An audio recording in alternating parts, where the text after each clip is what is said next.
to the most developed, underdeveloped, and whatever the countries in the world over, we can see the sanitary casting from Howrah everywhere in the world.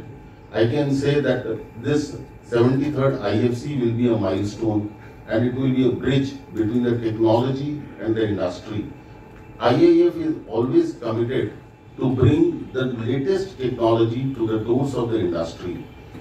I'll just say one very small thing, that the concept of this Indian Foundry Congress and Exhibition, it rotates to all the regions every year. Once in East, once in West, then in South, then in North. As we heard from our President, that in 2024 February it took place in Bangalore. So the real concept is there are so many academicians, students who really wants to see the latest technology, or the small industrialists who cannot travel the world over, the nation over. And we from IIF bring that technology, those new equipments to the doors of that region, so that it comes closest. Meaning that iron and steel industry is basically MSME industry. And we are very proud to say that after opening of this exhibition, 75% or more of the space is already booked for the exhibition. We were not expecting this kind of return. Now we are overwhelmed that IFC and IFX will be a super success, and it will bring back that glory and shine to the eastern region. And we will see the latest symposiums, as Mr. Sehgal mentioned, that Har Ghar Jal, raw material symposium, ductile iron symposium, lost foam casting technology. We will try from IIF the best of the new technologies, the best of the new panel discussions, as we have the ductile iron component manufacturers, we have railway casting manufacturers, we have got all the best casting manufacturers in this region. And we will try to show that yes, eastern region is now shining and will come to its glory very soon. So I request that you all from the press, we need the support of the press to make it a super successful mega event. Thank you. Thank you, Vijayji. And as he said, the exhibition is one of the largest of the eastern region. We are having that at Vishwa Bangla Mela Prangon, and the two halls, Hall A and B, consist of almost over 8,000 square meters, and we have sold over 70%, and we'll be definitely selling everything by the end of this year. So we expect at least about 300 exhibitors from all over, not just India but also from overseas participation, and over 10,000 visitors who will be coming and actually experiencing and networking with the industries in the eastern India. And it's definitely going to be a mega event, because we'll cover defense castings, railway castings, water management castings, and export castings, besides the new technologies which are going to be there. We have amongst us Mr. Anil Vaswani, who is also part of the exhibition team. Can you have the cordless? No, you can see the best manufacturers that India has to offer, and more important is we are also bringing in the best global players from around the world to showcase their equipment and technologies, because this is what the Indian foundry is really need. To see how to move forward together, what is the vision to move forward. It's a cooperative competition. Everybody wants to do their best, everybody wants to get ahead, and everybody's working for the interest of the country to take it forward. So this is really going to be a show that is going to be one to remember, and we look forward to hosting it and to making it a complete success. Thank you. Thank you, Anil. And his grandfather was one of the founders of this institute. So today his father is also going to be there, who's the second generation. So we are going to be celebrating the 75th year in the evening, and we are glad to have you, Anil, amongst us. Mr. Goutam Dutta is the chairman of Eastern Region. Goutam da, apni ekটু জানান ওনাকে কি eastern রিজনে chapters কোথায় কোথায় আছে, foundry cluster কোথায় আছে, আর যদি এইখানে চলে আসতে পারেন তাহলে সবাই। Okay, you all. Actually, we have heard all the details about the Institute of Indian Foundrymen, and they are performing, they are working for a long year, and this is the year of 75 years celebration. Eastern region, there is a chapters, Howrah chapter, Kolkata chapter, Jamshedpur and Durgapur chapter. This is the composition of the Eastern region, and we are doing so many events, and on 25th 2025 there is a mega event in IFC, Indian Foundry Congress 73rd. We are hoping we will do best from our end, and we will see that that will be a successful and a grand event. And thanking you all for presenting here, and thank you. Thank you, Goutam, which most of you have heard, Durgapur, Adityapur, and areas which is actually where the foundries are coming up, and these foundries are coming up with the latest technologies, and that's why it's becoming all the more important for the equipment suppliers, the foundry chemical suppliers, and all these other associated suppliers, including technology providers. And they are all going to be landing in Calcutta, because we are going to make Eastern region a better hub for the foundry and see the growth. Because if we have to go from current 12 million to the first target of 18 million in the next 5 years, this is where Eastern region is going to be one of the major contributors for that. So as you heard, we have Mr. Sushil Sharma and Mr. Dinesh Gupta with us too. Would you like to say something? Mr. Sushil Sharma, he is our incoming Vice President and he represents West. I request you to talk about our 75th. Past presidents have informed you about this particular prestigious institute of Indian Foundrymen. The industry has been growing a lot during the last couple of years, and there is a very good bright future for the industry and its members.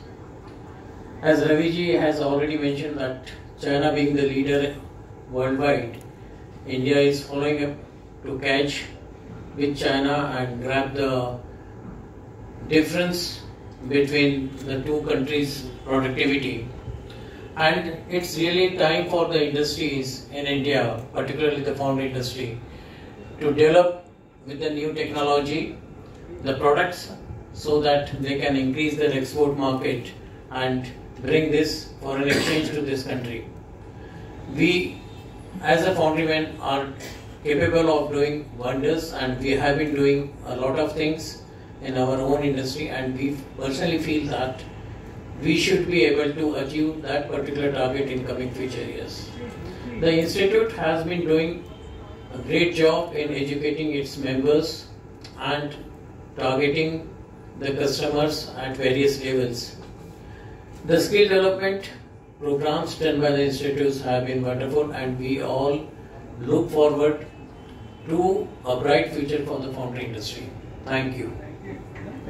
I must thank the President of IIF for ensuring me with the responsibility of handling the treasury of IIF, and I am very happy to announce that the members and the public at large can have huge confidence in the capabilities of IIF treasury. We are competent to implement the vision of Honorable President and to make significant investments in export development, in skill development, and in other services to the members. All this corpus is an NGO type, which means the government funding is not involved in our corpus, and we are able to do it self-sustainably ourselves, and it is growing. So have that confidence. IIF is the thing. It has survived 75 and it will do 100 more. Thank you. Thank you, Dinesh. Southern region, and he is the current secretary. He's going to hand over his charges very shortly to Pradeep ji. So what I would like him to is to sum it up and give a formal vote of thanks to the press. Yeah. And also our plan for the 75-year celebration, how we are planning it. Yeah. Good morning all. So this, as our past presidents informed, so this institute is almost 75-year completed. To celebrate the 75-year as a grand success, and for the getting benefits of members, we have come up with a long list of program. So we are going to have every month one program across the country. We have around 24 chapters. So we have started with our National Foundry Day, where the institute has taken place on 17th August. So we have completed almost all 24 chapters. They have celebrated together this National Foundry Day as a unique way. So it was a large gathering in all the chapters. And after that, in each month, we are going to have each program across the country. So in that, we have lined up with tree plantation, skill development, then B2B meetings, talent hunt, a lot of competitions we have made. So many programs to celebrate the whole year for this benefit of our members. So this is what we have planned. And I thank and I also congratulate the incoming team for their grand success and take this to the next level. I thank the press and media for attending today's meeting, and I give this as a personal invitation to join for today's AGM, which will be held at 6:30 today in the same venue. So I request all to join for the meeting. Thank you. Thank you, Mr. Madhukumar. But over tea, coffee, snacks, we will discuss individually or collectively, whatever you want. The press has always been our support and the backbone of our growth in the eastern and also the national regions. I request all of you to please join us. Mr. Ravi, I have a question. Questions that, but here since all the, as we know that we have one.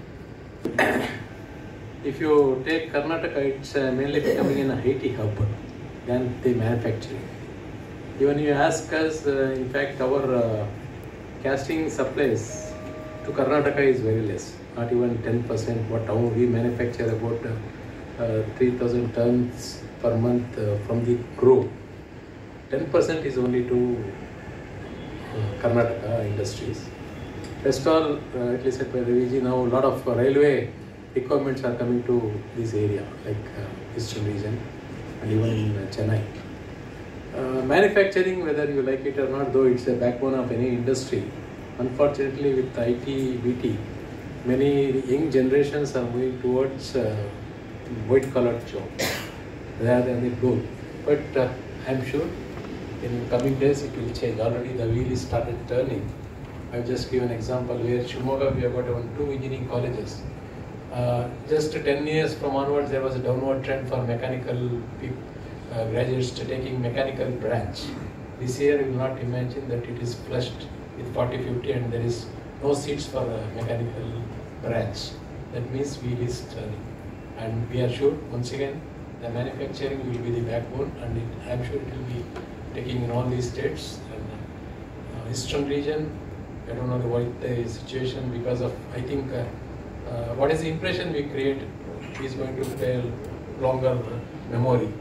I think backing out of Tatas from here is, I think, is the main cause why the industries, I am not very particular, but it is happening. And apart from that, in Karnataka, the support for industries, especially on the, where industries manufacturing wants, the main input is electricity.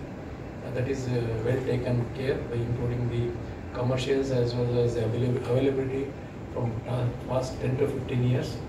And that's one that's keeping us afloat, especially in manufacturing. That's no, don't you think that the our industry, especially ferrous and non-ferrous, though there is a substitute, lot of what you call other technologies coming, it is going to remain. It may come, yeah. Can I answer that?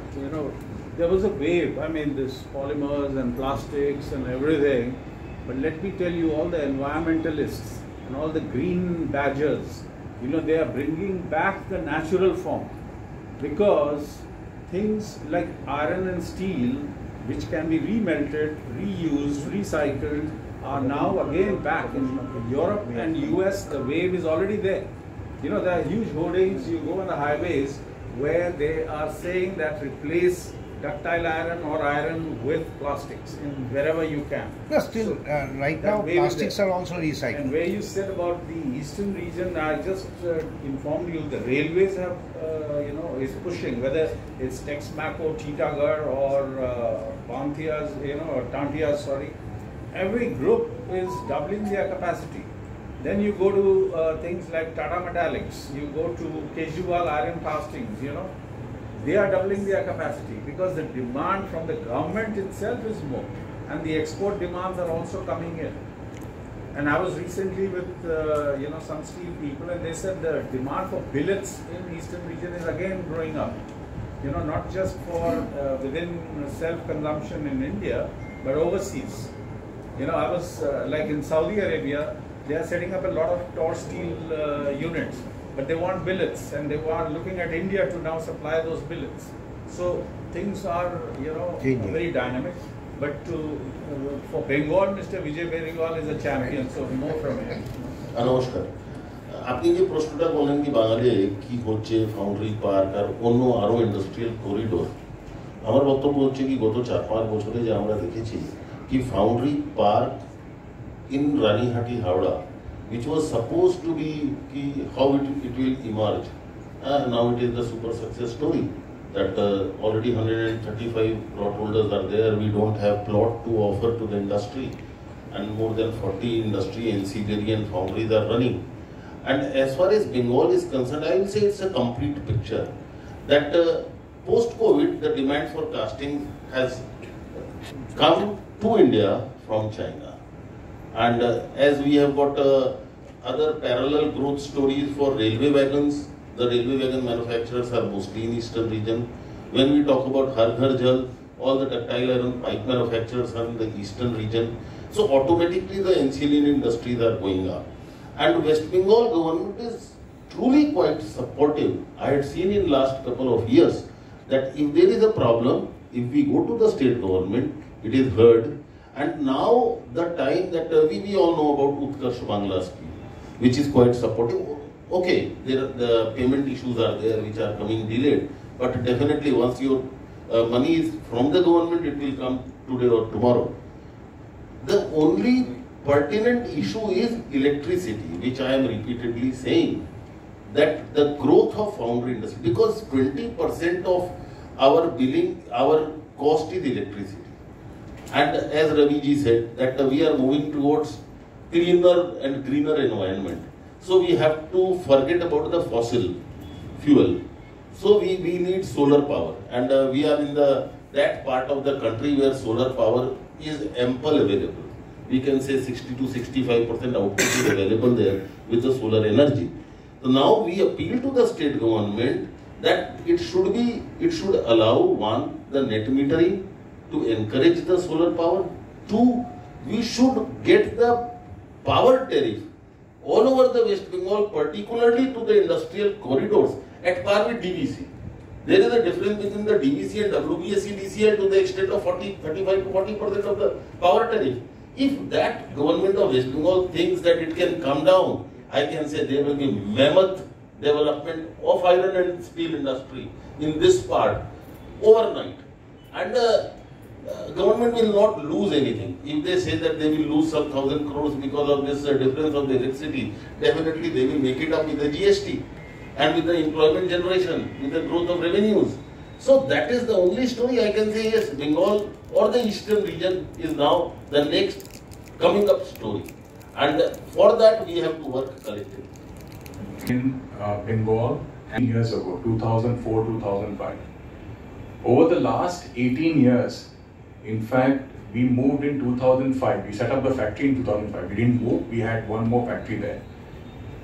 9 years later, we established another factory here.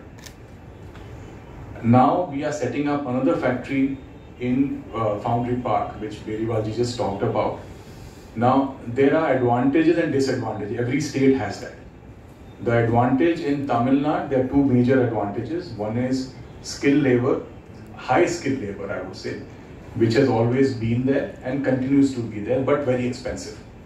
The other advantage that Tamil Nadu has, which again Beriwal ji said, is they have open access policy in electricity. That means today my Chennai facility runs on almost 55% renewable energy, solar and wind, okay, which is also helping me to reduce my cost of production, because if I have open access, I can buy from anybody, I can set up on my own, and that reduces my cost of production. So it is, without the government helping, I am helping myself. Now, what does Bengal offer? Why are so many industries coming up in Bengal? One is a legacy effect, like railways, defense, all of these are legacy, and they already are here, they are expanding here.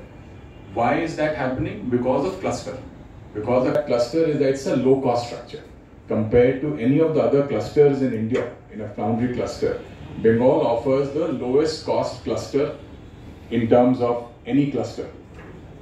Now, where are we? And okay, over a period of time, skill has also elevated. It has elevated, it still needs to elevate, but it's elevating. So the direction is on the right direction.